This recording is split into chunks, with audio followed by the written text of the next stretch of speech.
All right, now we're going to segue into spirituality. And spirituality isn't about, beliefs, but rather just a set of principles and practices that you do to find your own kind of your inner middle, your center.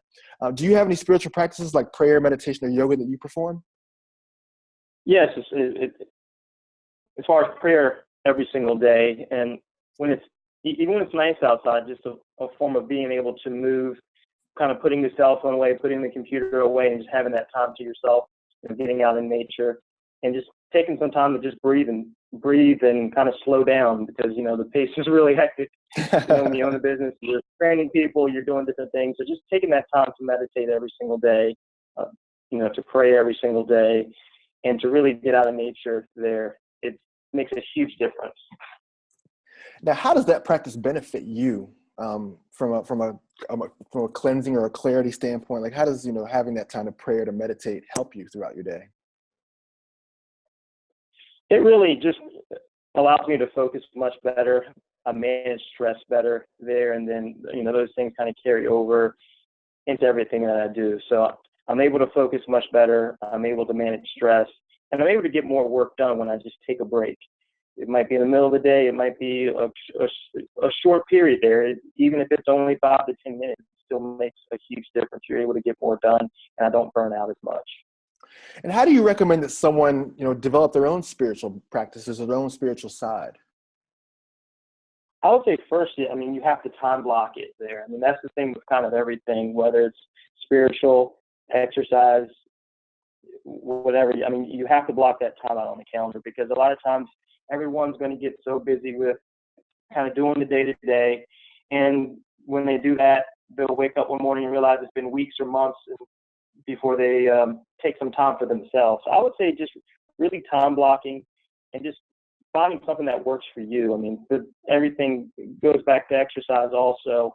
You have to find something that you enjoy doing so that you can, continue to do it and you look forward to it, but really time blocking it. All right. Now we're going to come in for a landing, kind of just focus on you for a little bit. So tell us about your studio. Tell us about your kind of, how you came with the idea of putting together a fitness studio, and what you got going there. So it was really a combination of all the different experiences that I've had. So I've done a little bit of everything. When I graduated from VCU in 2003 there, I worked at sports performance centers. I worked with some college athletes. I worked in the commercial gym setting, in the private setting there. And I was an elementary school teacher. I was a middle school teacher. I coached at the high school level, football, track, strength, conditioning there.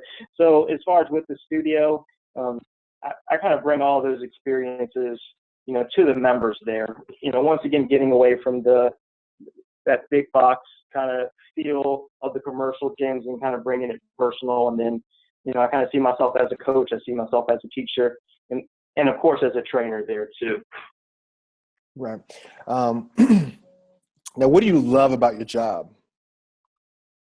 Just the people that I get a chance to work with. I have a great staff.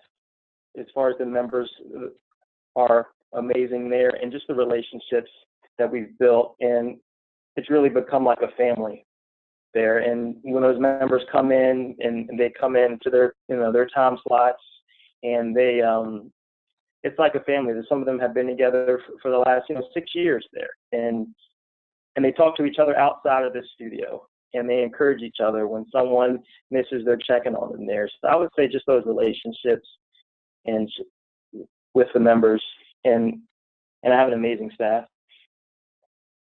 Awesome. And then how can our listeners connect with you?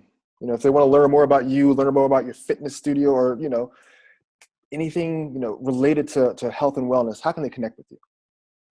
Yeah, as far as they can connect, through the website there, through Facebook, and as far as results, performancetraining.com, and same thing with the Facebook page, and then even my personal page, or even if they have to give me a call, 757-589-7028. We have that also, where I'm open to answer questions over the phone, email, or even text message there. So that's that as far as that personal feel that we provide for the community.